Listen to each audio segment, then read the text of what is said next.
Hello and welcome, Banties. Another episode of your favorite podcast, Basics and Banter. I am one of your hosts, Sam Fisher, joined by my best buddy. Halo. Hello, Halo. Halo, how was your weekend? Weekend was great. We enjoyed some at Athletes Unlimited. We have what's called dark days, which is nice. So we just wrapped up our basketball season. Shout out again to AU Pro Hoops, but enjoyed some nice time off. East Coast K-Dog and I did a little staycation, which was super nice. Oh, So nice. yeah, I feel rested, relaxed, and I got to watch a lot of softball this weekend, which was great because softball was insanity this weekend.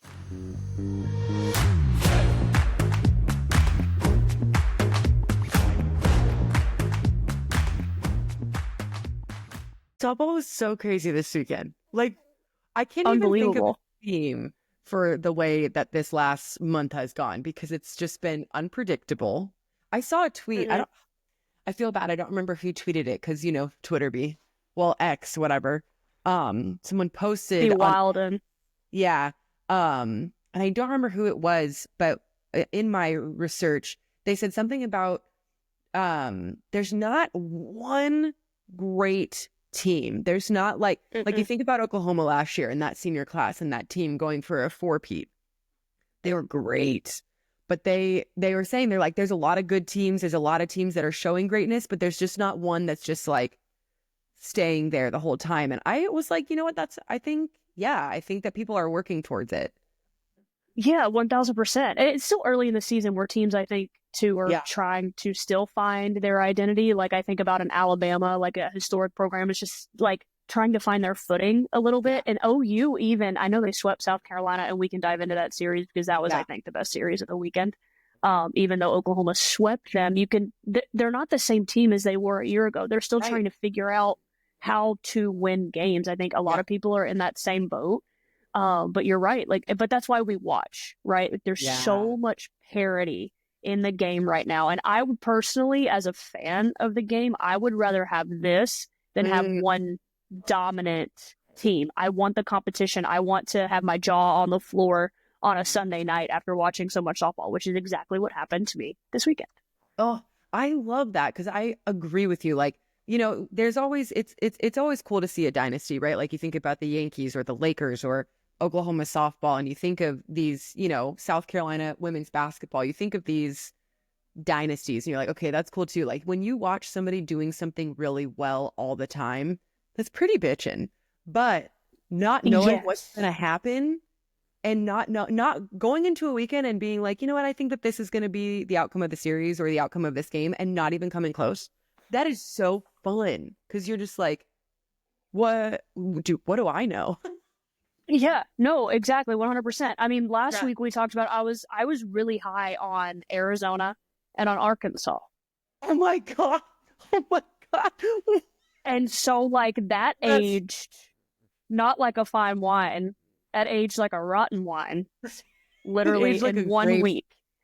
I'm like, yeah, no, Arizona's going to the World Series. I think this is the year Arkansas is going to do it. And no knock to UCF or Ole Miss, but like, No, of course not. what the heck?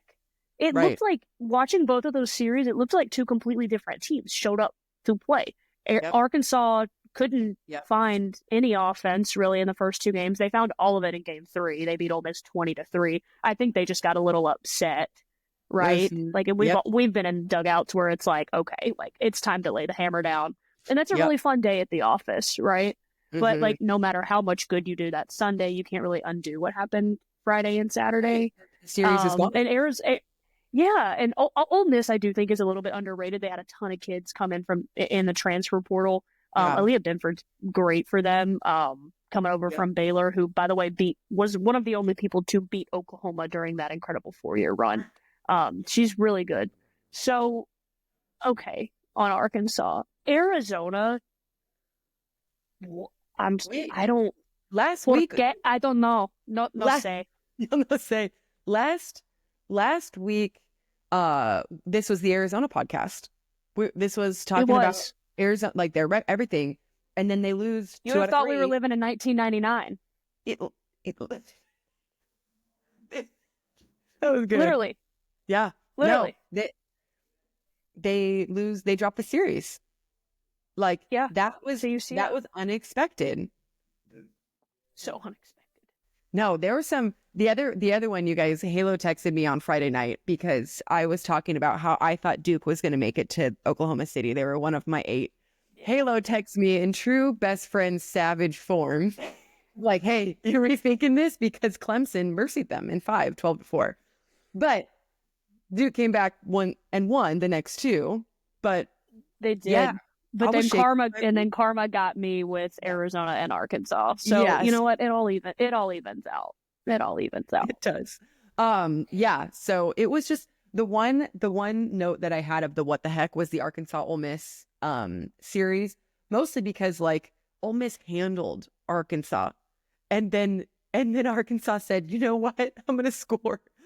We're back. That's If when they're there like, is a whoop, if there's a Woo Pig fan, like, can you just get? I want to know what Courtney Deifel's message to the team was. I need to know what was said. you know what, let's call her, have her on the podcast, and then we can have her We need tell to us. ask. Yeah. I just really want to ask because it was a complete 180. Fun to Yeah. watch. Yeah, on 20-3. As someone who has lost a college game 24-2, that's a long day at work. That is a long day at work.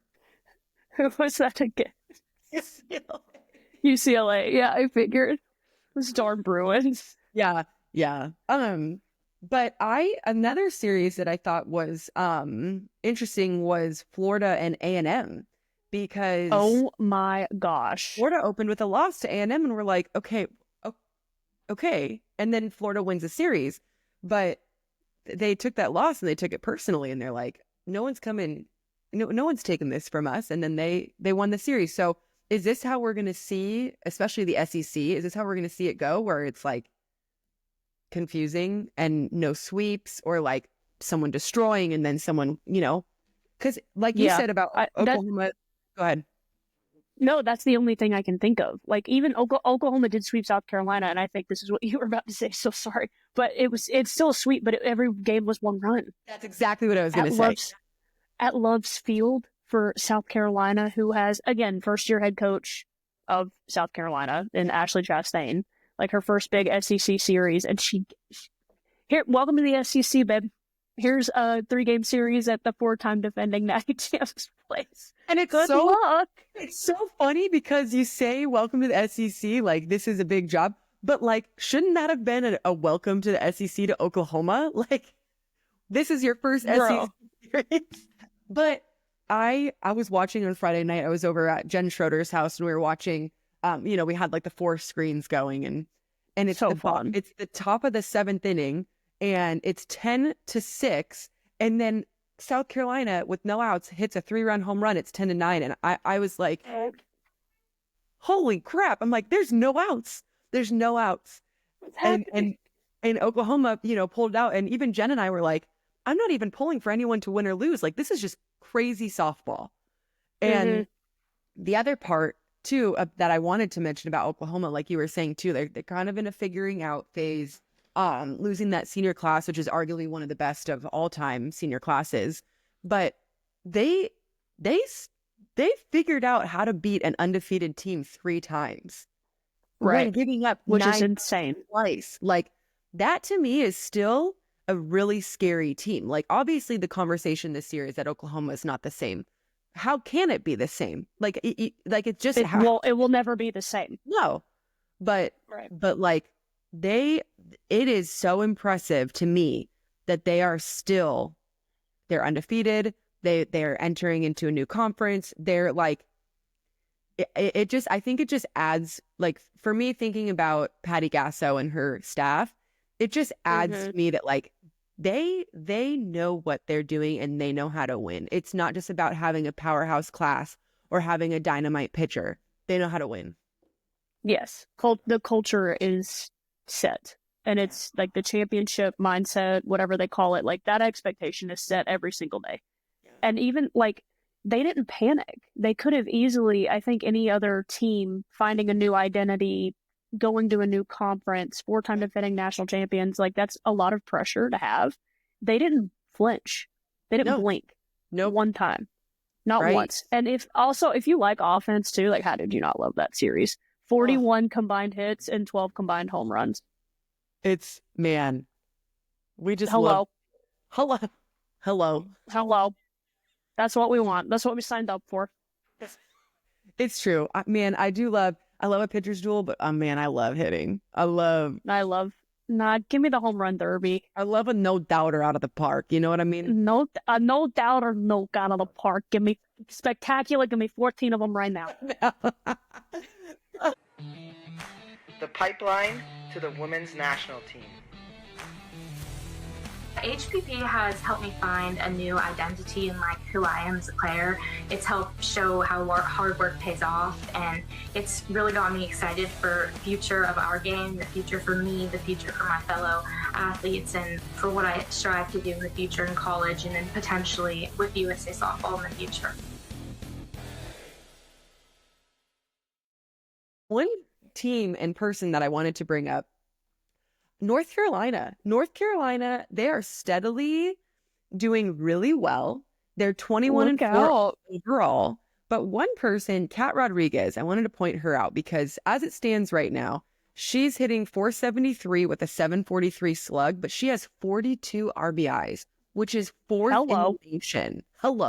Fourth in the nation. And the reason that I wanted to bring it up is because she only has 3 home runs and she has 42 RBIs. I know. Literally, like, give me that. Sign her up for a Gap endorsement deal. Get this girl a Gap NIL deal because she's finding them all over the place. Should I be her agent? I should be her agent. I'm gonna send this do you to have her an agent? Holla at me. Holla at me because we're gonna get you. But seriously, that is hitting to me. Hitting. That is hitting. That is hitting. A lot of people can hit home runs. Swing hard, you might hit it, and you might hit it over the fence. Right. I think it takes immense amount of skill to consistently find singles, doubles, triples to meet like, pure. Oh, so good. So pure. Good. Also, have you seen North Carolina? Like, I know this kid only has 3 home runs, but have you seen North Carolina's home run celebration? The way that they launched that kid into the air, I watched it so many times where I was like, every time. If you guys haven't seen it, you really need to go check that out. Sign a waiver before you participate in that activity, but it's the coolest thing. It's the coolest thing I have seen in softball in quite some time. They launched her. You couldn't even, she was literally flying. Like, she needed a parachute. I was concerned. Yeah. No, that was, oh man, that's a highlight of the season so far. It's going to be hard to top that because honestly, I can't even imagine. But yeah, I was so impressed with those numbers, and I'm impressed with what they're doing right now. I know, give a little shout out to Michigan who beat them 2-0 last week. Go Blue. But a tough team, a good win for Michigan. But yeah, like I'm curious to see how North Carolina continues, especially at this rate and with what their offense is doing. But 4th in the nation, 42 RBIs, just crazy. Crazy work shout out. There. I think the ACC is kind of wide open. Like, we've seen some inconsistencies. Florida State got beat by Oregon twice this weekend. Right. We know Seminole Magic comes out to play in the postseason, but Duke has shown inconsistencies. Clemson has shown some inconsistencies. Right. So like if they can scrap and find a way, like get hot at the right time, like who's to say North Carolina can't make a run? If we could see more of those home run celebrations, that's what I'm rooting for. Sign me up. Put a Tar Heel jersey on me. I'm good with it. Say less. I mean, Michael Jordan went there, so like, that is pretty cool. Pretty cool. No doubt. One team I did want to give a shout out to, and one person in particular is head coach of Louisiana Raging Cajuns, Allison Habits. She gets her first ranked win as a head coach. She gets against Alabama, where she spent 25 years as an assistant coach. Coach Allie, I know you're listening. I love you so much. That was really cool to watch. I felt like watching that game I couldn't lose, and every interview she gave, like, she is just one really special human. So that was just like a really full circle moment for for her. So shout out to those Raging Cajuns down there in Louisiana. Louisiana. Yeah, that Louisiana. was they did a good job of making it big and making it special. And that, I mean, that's what I have always loved about Alabama, as being a fan from afar and then kind of coming in and being a little honorary member of the Tide. Like, you could just see what it means Mudita, you just see what it means. You see Mudita. you see the family, you see just how things are treated, where it's like, we still love you the same if you were here, or, you know, we're supporting you in your next endeavor. So I love to see that. Speaking of really full circle moment. Speaking of Bama, they play Mississippi State next, and Mississippi State just swept Auburn. Thank you, Mississippi State. I know. I knew you'd love that. We couldn't go through this without bringing up that Auburn got swept this weekend. We're doing the Lord's work, and I didn't even bring it up, just for the record. I didn't bring it up. I'm here for you. Am I mad you brought it up? No, I'm not mad you brought it up. For the record, I do love the Malvos. It's Auburn. You know, I am a little bit worried about Alabama.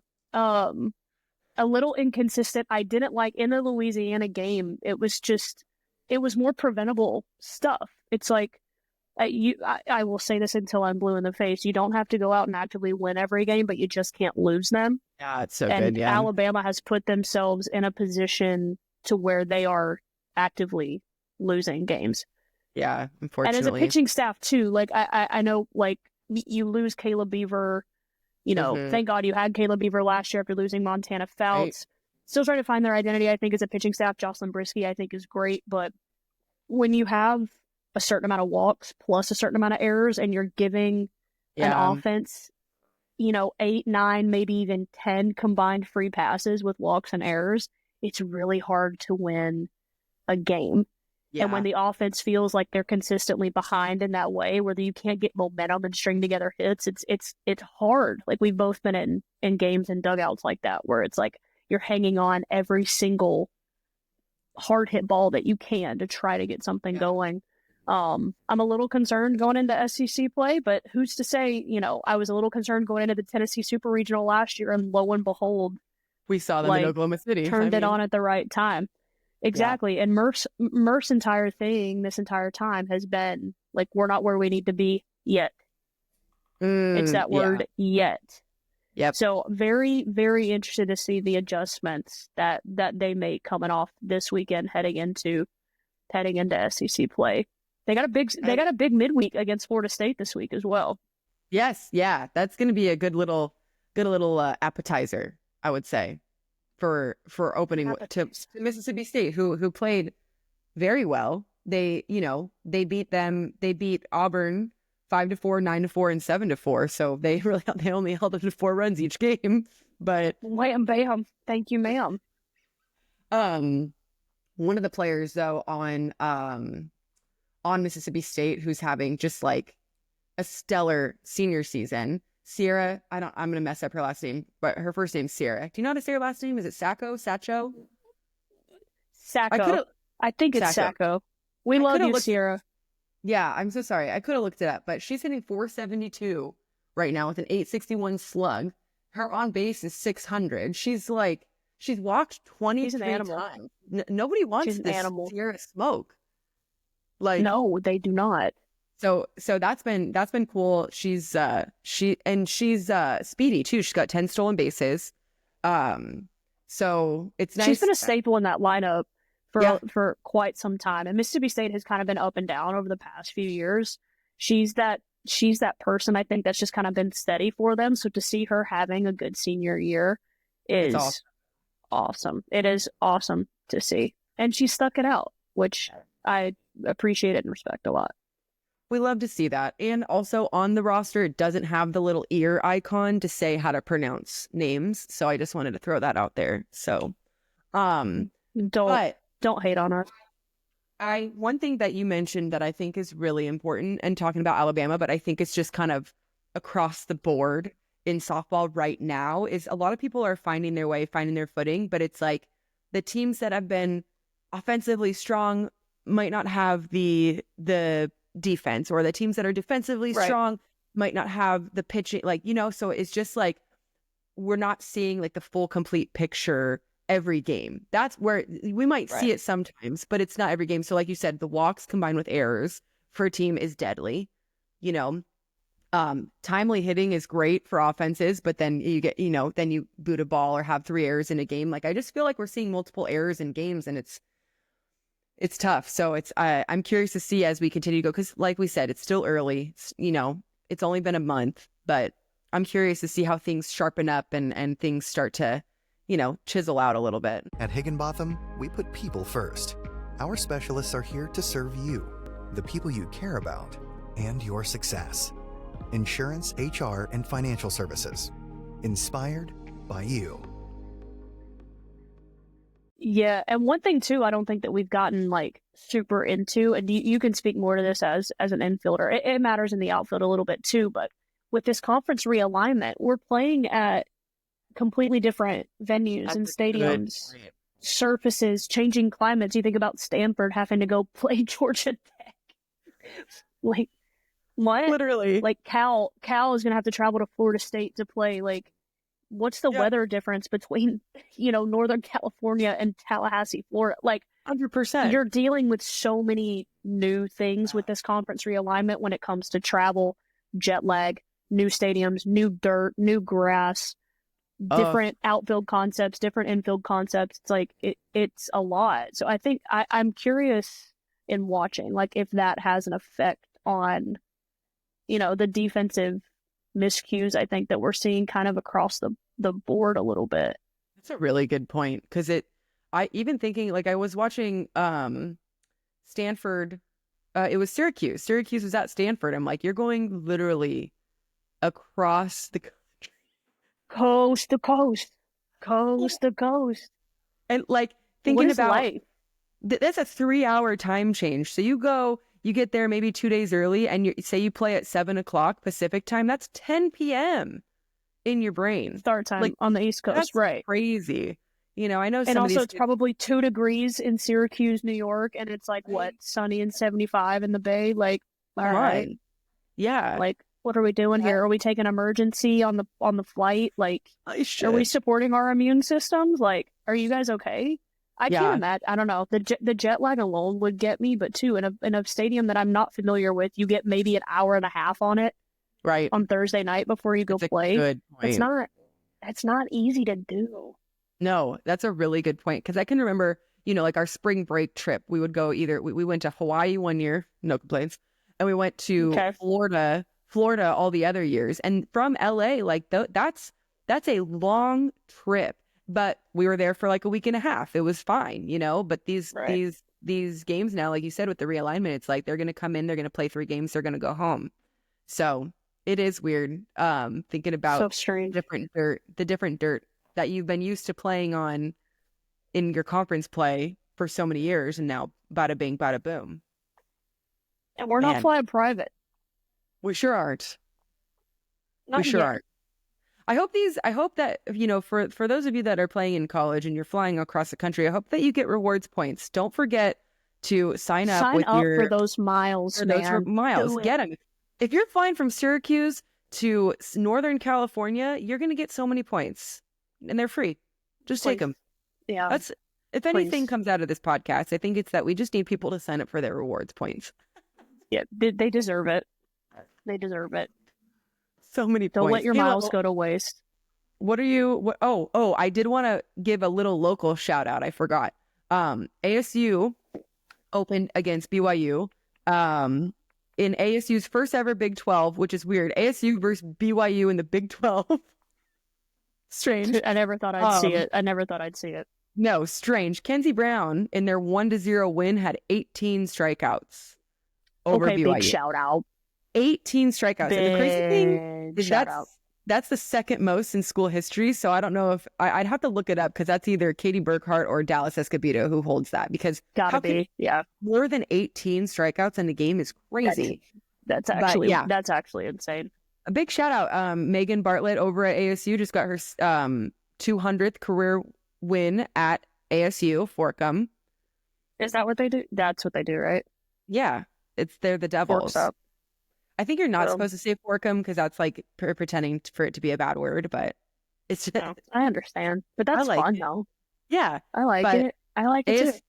ASU when they were good, and then Trisha Ford, bless her, would run through a wall. Her leaving, it was a big deal. So Megan Bartlett coming in and taking over the program, and now they look like they're on a really good path. So talk about a rebuild. They're doing great. Definitely trending in the right direction, and it's good to Yeah, see. exactly. I think there's like Arizona State's one of those programs like you just want them to do well. Yeah. They're just, you know what I mean? Like you Yeah. just want that program to succeed with all the history that they have. So Yeah. fork 'em. Go Sun Devils. It's so funny that you said this too, because I also wanted to give a local shout out down here in South Florida. Like, can we talk about the Florida Atlantic Owls for a second? We sure can. Hoot. They are hooty hoot. They are doing really well. I love what Jordan Clark is doing down there. I think they have the best pitching staff out of any mid-major in the country. I'd love to see They've that. got Autumn Courtney. They've got Ansley Lambert, Gabby Sacco, who also, she transferred in, but she was a former conference pitcher of the year. FAU is really good. FAU is really, really good. No one's going to want them in a regional. And I just really, really love what they are doing right now. So I just want to give a shout out to the Owls. Yeah, give a shout out, big shout out to the Owls. And I've got a FAU alumni in East Coast, K-Dog, who spent quite a few years there as a pitcher there too. So really cool to see. Also, if you're looking for like just a beach school, like FAU's like a mile from the beach in South Florida. Their stadium's beautiful. So hey, just might want to take a look at the Owls. I love and what a great, mascot to be an owl. Come on. Hootie freaking like as close to Harry Potter as you can get, It is pretty cool, and it is pretty cool. Yeah. Good little shout out. 24-4 on the season so far. Yeah. They're crushing it. I think they're gonna run the table in their conference as well. So we love to see that. That's good. I love a good little local finish. That's so nice to us. Yeah, we love that. I would like to say hello to LMU, but they played UCLA this week and lost 12-0. So what are you gonna do? Go Bruins. Go, yeah, that feels weird. Feels hard to say. Go Lions. There we go. Go Lions. Go Lions. Oh, also, good arm slot in that WCC picture in the back there. Oh, wait. that little. She's wearing eye black in that picture. What a dork. She is fierce. Yeah. Fierce. You'll actually love. This is actually a really great story to finish. I got a few messages over the weekend where it's like, oh my God, I just saw you in a commercial for the WCC for the conference. And I was like, oh, cool. Like they didn't have film when I was in school. They didn't even invent it yet. So what could it possibly be that I'm in a commercial? And so someone finally sent me like they videoed the commercial, and it was athletes who had gone from WCC schools and played beyond. There was a couple of NBA guys, and then there was me, and it said I was a 2012 London silver medalist. And I was like, this is how I find out I'm an Olympian. This is Heck it. Yeah. I'm There's like, no such thing as bad press. No, I'm like, thank you. I'm going to go run with it. Yeah, I'm going to go get the rings tattooed right now. I was apparently in man, they did their get me some of those. But God bless the WCC. Thank you for including me. And it's nice to be you're a Hall of Famer for the WCC. So what are you gonna do? Tell them to put that on your Hall of Fame plaque, please. Yeah, excuse me, I don't see the rings up there. Yeah, hello. Well, hello, another successful recap of college, and thanks for listening, Bantees. We love just like goofing off with you. Yeah, no, it's seriously the best. And if there is something that you guys see that we don't, I feel like we are glued to our TVs pretty much every weekend, but college football has been so crazy this year. Like, tweet us, email us, Instagram, DM us. Like, we check. Let us know what you guys want us to break it down, and we'll break it down. Yeah, thank you. Good point, Halo. We'll break it down. We'll break it all the way down. Break it down. Until next time. It's been real. Go Sports. XOXO. At this time, we would like to thank the USA Softball Store at usasoftballstore.com for our amazing gear this week. You guys can have the exact same gear that Samu and I have literally right now if you go to usasoftballstore.com. So go literally right now, and you can use code BHB15 right now and get 15% off your entire purchase. So buy a lot of stuff, get that 15%, let it all go to use. usasoftballstore.com. Again, that code is BHB15.